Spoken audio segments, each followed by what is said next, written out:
le monde. Alors aujourd'hui, ça y est, il y a eu de l'eau, 40 mm. C'est de l'or qui est tombé du ciel. Et donc, je peux enfin commencer à déchaumer les parcelles qui étaient en céréales protéagineux. Voilà, donc ici, c'est une parcelle qui était en blé. Hop, je descends pour vous montrer.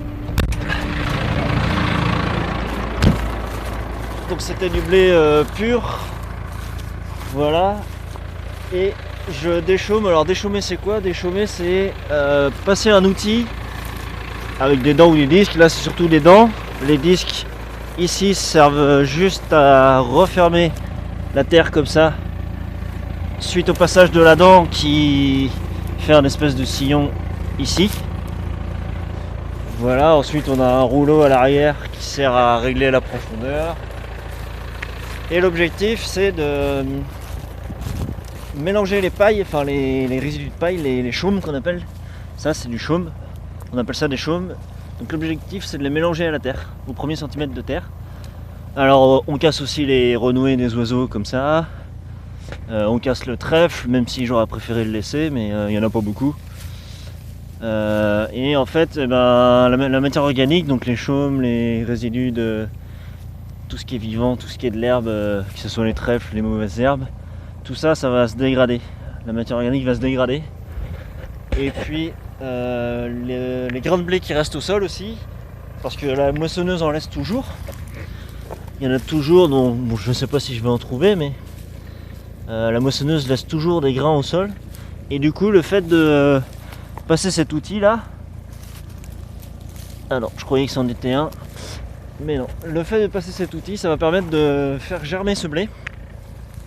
Et du coup, la prochaine fois qu'on passera l'outil, enfin, ça sera pas tout de suite, hein, on va d'abord laisser le blé germer et commencer à lever. Et la prochaine fois qu'on passera un outil, le blé il sera cassé. Et du coup, il ne nous embêtera pas dans la prochaine culture. Ici, la prochaine culture, ce sera encore du blé avec de la févrole.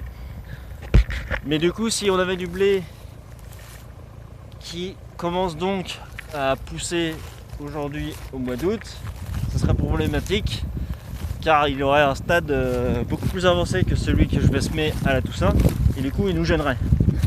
Donc voilà, c'est pour ça qu'il faut le faire lever et le détruire ensuite. Et puis donc ici dans cette parcelle, je sèmerai donc blé févrole au mois de novembre sans doute, avec ou sans labour, je sais pas. Ça dépendra du temps qu'il fait en fait. Si c'est assez sec, je pourrais passer cet outil à nouveau et semer en combiné derrière.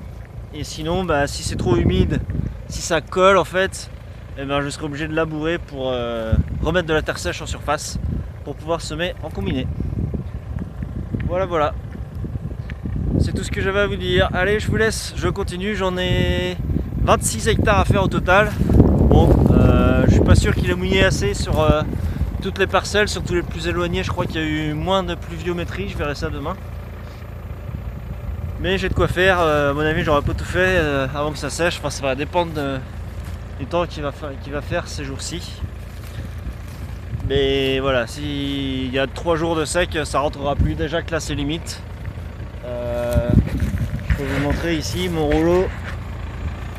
Il ne bute pas dans cet axe là.